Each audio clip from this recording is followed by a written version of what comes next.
राजा अजमल श्री कृष्ण की भक्ति में लीन रहने के साथ ही धर्मपरायण राजा थे।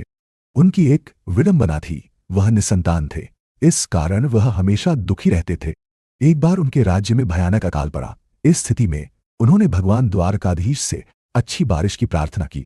भगवान द्वारकाधीश की कृपा से उनके राज्य में बहुत अच्छी बारिश हुई। बारिश के दिन सुबह किसान अपने खेतों में जा रहे थे, तभी उन्होंने राजा अजमल को देखा। किसान उन्हें देखकर वापस मुड़ गए।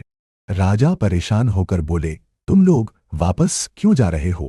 उनमें से एक किसान झिझकते हुए बोला, राजा अजमल जी, आप निसंतान हैं, इसलिए आपके सामने आने से अपशगुन हो गया है। यह सुनकर राजा अजमल बहुत दुखी हो गए। एक कुशल शासक और गरीबों के मसीहा होने के नाते उन्होंने किसानों को कुछ नहीं कहा, लेकिन घर लौटकर काफी निराश हुए। राजा अजमल ने संतान प्राप्ति की मनोकामना लेकर द्वारिकाधीश के दर्शन करने का निर्णय लिया। अजमल भगवान प्रसाद के रूप में लड्डू लेकर गए। राजा ने भारी मन से भगवान की मूर्ति के सामने अपनी सारी व्यथा रखी।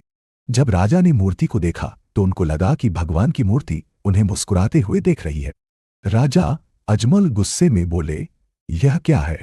राजा ने लड्डू मूर्ति पर फेंक दिया, जो मूर्ति के सिर पर जा लगा। पुजारी ने आश्चर्य से देखा और मन में सोचने लगा, राजा पागल हो गए हैं। उन्होंने राजा से कहा, भगवान यहां नहीं है, वे तो समुद्र में सो रहे हैं। राजा अजमल दुखी होकर समुद्र के किनारे गए और समुद्र में कूद गए। भगवान द्वारिकाधीश ने राजा अजमल को समुद्र में दर्शन दिए। राजा अजमल भगवान के सर से खून बहता देख बोले, आपको यह चोट कैसे लगी? भगवान कृष्ण मुस्कुराते हुए, मुझे मेरे एक प्यारे भक्त ने लड्डू मारा। यह सुनकर राजा बहुत शर्मिंदा हुए और फूट फूट कर रोने लगे। भगवान कृष्ण हंसते हुए बोले, मैं तुम्हारे इस प्रेम और भक्ति से अति प्रसन्न हूं अजमल। इस भादवा की दूज के दिन मैं आपके घर पुत्र रूप में आऊंगा। जब कुमकुम के पग आपके आंगन छप जाए तो समझ जाना मैं आ गया हूं। राजा अजमल खुशी खुशी घर लौटे और अपनी रानी को सारी बात बताई। भगवान के वरदान के अनुसार पहले बलराम जी ने वीरमदेव के रूप में जन्म लिया और फिर भादवा की दूज के दिन भगवान कृष्ण राजा अजमल के घर रामदेव के रूप में अवतरित हुए।